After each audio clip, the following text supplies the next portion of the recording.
Yan, magandang araw po sa inyo mga kaibigan natin dyan, yung mga tagapanood po natin at saka yung mga makakapanood po ng ating video.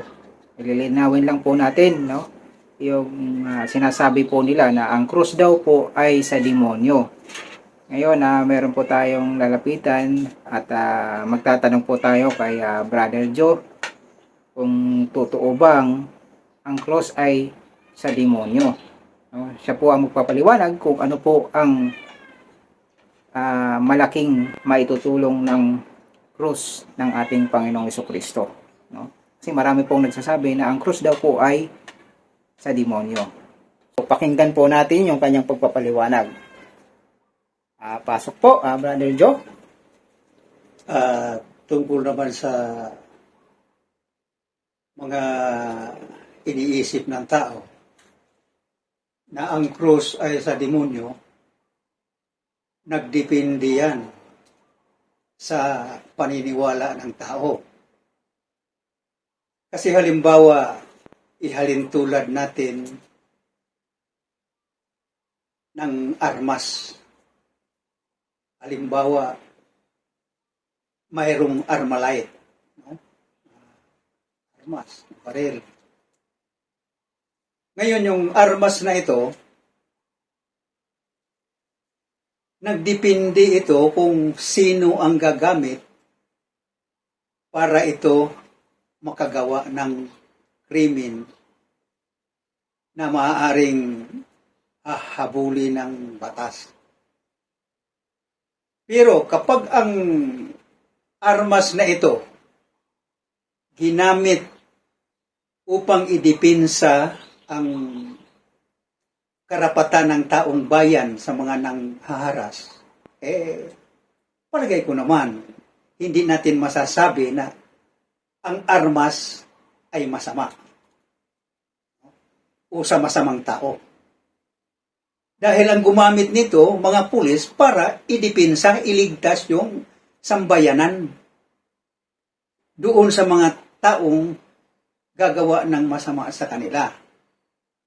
Yan ay kahalintulad din sa cross, na kung ang cross gagamitin natin sa ating kaisipan na ito sa demonyo, pwedeng mangyayari yan. Kasi ang sabi nga, kung ano yung iniisip mo, yun ang mangyayari sa iyo. Pero kung huhusgahan natin ang cross na ito sa demonyo, ang maganda siguro, medyo gagamitin muna natin yung kaunting nakasulat doon sa Biblia. Bagamat hindi ako talagang perfecto sa Biblia, kahit pa paano nagbabasa-basa ako, ang nakasulat sa Biblia patungkol sa cross, yan ay hula pa sa unang panahon, sa Lumang Testamento pa, na ang Diyos na magkakatawang tao ay dadaan sa kasakitan at ipapako sa krus at mamatay sa krus. Sa ikatlong araw, mabubuhay siya at muling aakyat sa langit at uupo sa kanan ng Ama. Ngayon, bakit ang krus hinusgahan ng mga tao, ay yung ibang tao hindi naman lahat, hinusgahan ng mga tao na hindi sumasampalataya sang-ayon sa katotohanan? Kasi ang krus, yan tanda ng Diyos sa kanyang pagkakatawang tao na siya ay ipapako sa krus. Si Kristo na ating Panginoon ipinako sa krus, at yun ang tanda, at nakasulat pa nga rin dyan, na ang krus ay kapangyarihan ng Diyos. Dahil kung talagang kayo ay nagbabasa, lahat ng nadidikit sa damit o sa katawan na hawakan ng Panginoon, at kahit na ng mga apostol, tinatamaan ng mga anino, nagkakaroon ng kapangyarihan at kagalingan. Ngayon, yung krus na nakabayubay ang Panginoon doon, sa palagay mo kaya kung ang isang ordinaryong bakal ikas-kas mo doon sa magnet, sa palagay mo, hindi kaya magkakaroon ng magnet yung bakal na ikinaskas mo roon?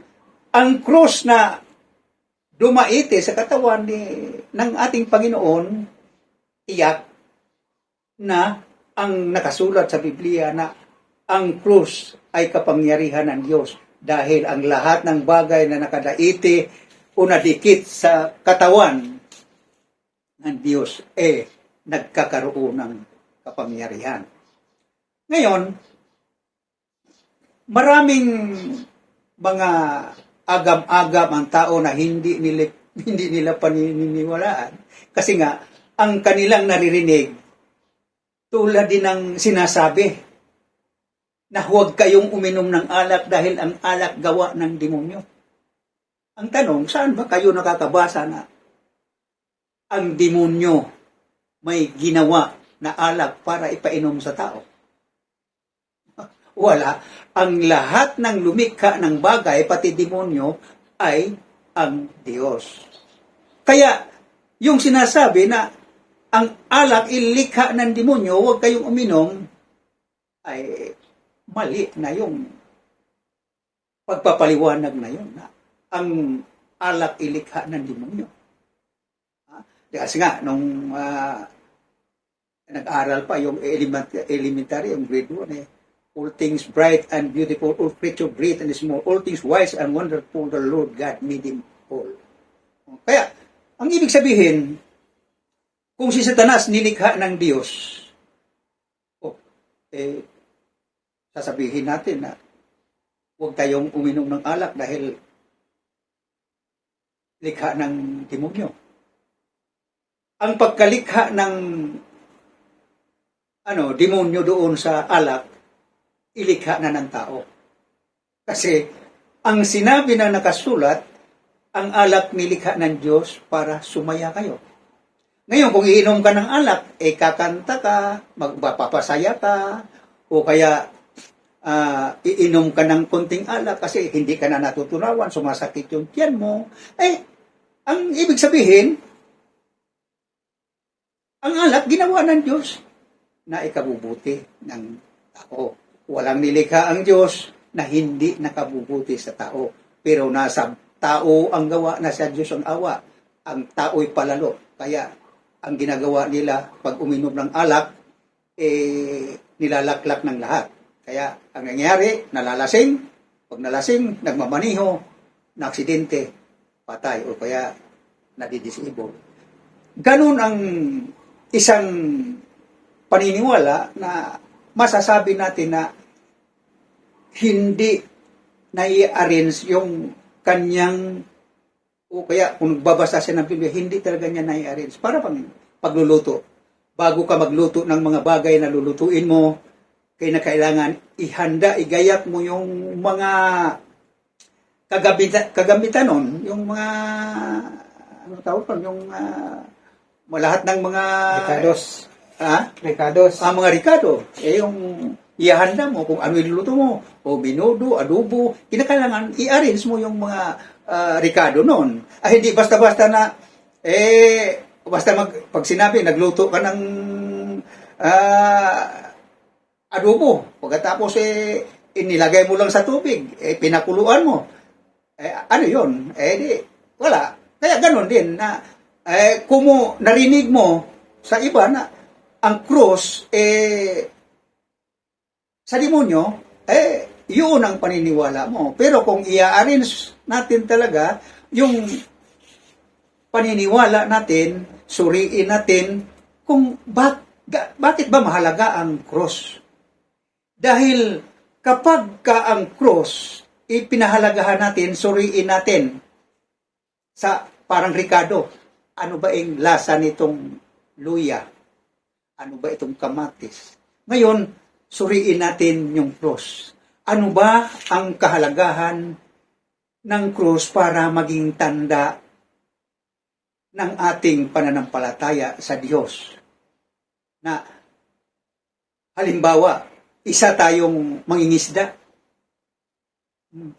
Mangingisda ka, hindi ka naman naniniwala na gagamitin pala yung sagwan. Paano kang makakapunta doon sa pupuntahan mo? Wala ka namang sagwan. Hindi ka naniniwalang dapat gamitin yung sagwan. Katulad din sa cross na hindi natin pinahalagahan ang cross samantalang ito ay kapangyarihan ng Diyos. Ba't paano naging kapangyarihan ng Diyos? Dahil ito bumayubay ang katawan ng ating Panginoon hanggang sa kanyang kamatayan. Ngayon, ang cross na sinabi ko na parang Armalite yan, na kapag ginamit mo upang ipagtanggol, ang gumamit no ni otoridad at ipinagtanggol yung mga hinaharas ng mga bandido, ay, sasabihin mo bang masama yung baril na yan, yung armas na yan? Nagdepende doon sa gagamit. Kung ang cross, gagamitin mo ito para gumawa ng kasamaan katulad ng ginagawa nating paghatol na ang cross ay sa demonyo, ay ginamit natin yung cross sa kasamaan. Dahil naging rebelde tayo sa dapat na paniwalaan na katotohanan. Dahil ang cross, binabaliwala natin at ginamit pa natin sa kasamaan. Bakit? Ipinakikilala natin na ang cross ay sa demonyo. Ay, di ba? Isang kasinungalingan yun. Mayroong ang lumalaganap ngayon na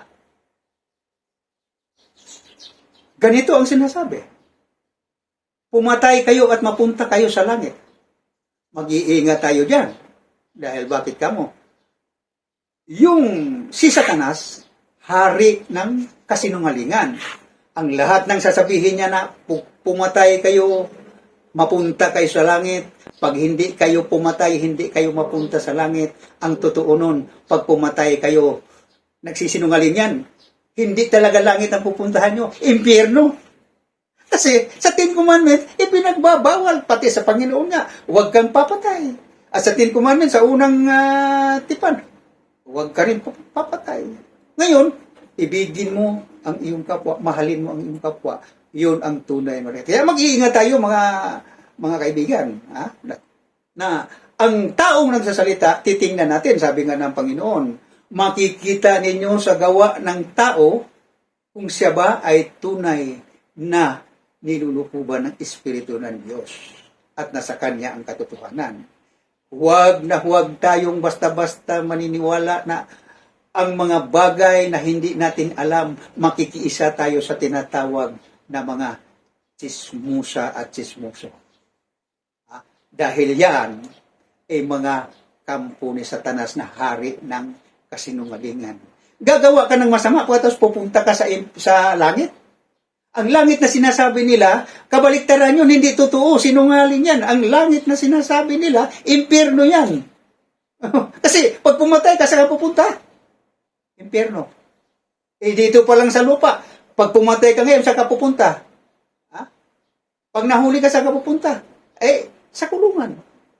Kaya mag-ingat tayo mga kaibigan na ang krus na tanda natin sa pagligtas sa atin ng Panginoon, yan ay hula na ng unang panahon. Na ang Kristo na isisilang ni Maria ay mamamatay na nakapako sa krus. Sa pamamagitan ng kasakitan, sa pamamagitan ni Punso Pilato, na magpapasakit sa kanya at hanggang sa siya ay mamatay at sa 3 araw aakyat siyang muli sa langit at uupo sa kanan ng Ama. Ngayon, yun ang katunayan na ang krus na tanda ng ating pananampalataya na tinanggap natin na si Kristo na ang kanyang tanda sa kanyang pagpanupos. Ang krus, tulad ng halimbawa na tayo ay nagmamay-ari ng lupa. Kung sasabihin mo, akin to, lupa na ito, iisang hektarya ito, 2 hektarya ito. Pero may tanda ka ba dyan? Ano ba ang tanda na ikaw, sa iyo talaga yung lupa na yan? Alam niyo ba kung anong tanda nung ikaw ay nagmamay-ari ng lupa na titulado na sa iyo? Siguro, maraming, kasi lalo sa mga squatter, wala namang muhon-muhon yan eh.